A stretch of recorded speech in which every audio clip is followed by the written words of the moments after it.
ഇന്നത്തെ പിള്ളേരോടും നമ്മൾ എപ്പോഴും ചോദിച്ചാൽ എല്ലാവരും പറയും എനിക്ക് ഭാവിയിൽ ബിസിനസ് ചെയ്യണം, at the end of the day business തുടങ്ങണം എന്നുള്ളതാണ് എൻ്റെ ആഗ്രഹം എന്ന് എല്ലാവരും പറയാറില്ലേ. എനിക്കും അങ്ങനെ ഒരു ആഗ്രഹം ഉണ്ടായിരുന്നു. പക്ഷെ എനിക്ക് ക്ലാരിറ്റി ഉണ്ടായിരുന്നു, അത് എടുപിടിയെന്ന് ചെയ്യേണ്ട ഒരു കാര്യമല്ല.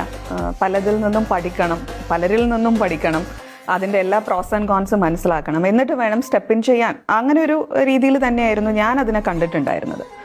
അപ്പോൾ ഈ ഒരു റേഡിയോയിൽ എൻ്റെ ജോബ് എന്ന് പറയുന്നത് ഭയങ്കര നമ്മൾ കംഫർട്ട് സോണിലാണ്. എന്നെ കൊണ്ടുപോകാൻ ഒരു വണ്ടി തിരുവനന്തപുരത്ത് നിന്ന് നെയ്യാറ്റിൻകരയിലേക്ക് വരുന്നു, രാവിലെ അങ്ങോട്ട് വരുന്നു, തിരിച്ച് കൊണ്ടുവിടുന്നു, വൈകുന്നേരം ആകുമ്പോഴത്തേനും അങ്ങോട്ടും ഇങ്ങോട്ടും. ഇപ്പം 4 പ്രാവശ്യം എനിക്ക് വേണ്ടി മാത്രം വണ്ടി പോകുന്നത്. നല്ല കളർ വണ്ടിയായിരുന്നു കേട്ടോ, ഓറഞ്ച് കളറിൽ, പെട്ടെന്ന് എല്ലാവരും ശ്രദ്ധിക്കും. അപ്പോൾ അത്രയും വലിയൊരു കംഫർട്ട് സോണിലാണ് ഞാൻ. പക്ഷെ ആ കംഫർട്ട് സോണിൽ ഞാൻ തുടർന്നു കഴിഞ്ഞാൽ അങ്ങനെ ഞാൻ ഇരിക്കും എന്ന് പറയുന്നൊരു തോട്ട് എൻ്റെ ഉള്ളിൽ കിടന്നിങ്ങനെ ഇത് ചെയ്യുന്നുണ്ടായിരുന്നു. അപ്പോൾ ആ കംഫർട്ട് സോൺ ബ്രേക്ക് ചെയ്യുക എന്നെടുത്ത ഒരു തീരുമാനമാണ് എൻ്റെ ലൈഫിലെ ഏറ്റവും വലിയ ടേണിംഗ് പോയിന്റ് എന്ന് ഞാൻ പറയും. വലിയൊരു റിസ്ക് ആയിരുന്നു. വലിയ റിസ്ക് എന്ന് പറഞ്ഞാൽ വലിയ റിസ്ക് ആണ്. അന്ന് വീടിൻ്റെ ലോൺ അടഞ്ഞ് തീർന്നിട്ടില്ല തന്നെയാണ്.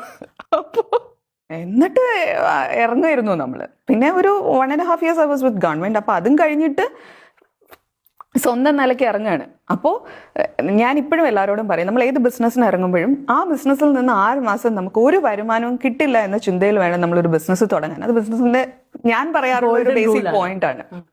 അപ്പോൾ ഈ 6 മാസത്തേക്കുള്ള സാധനം ഞാൻ കണ്ടിട്ടുണ്ട്. 7ാമത്തെ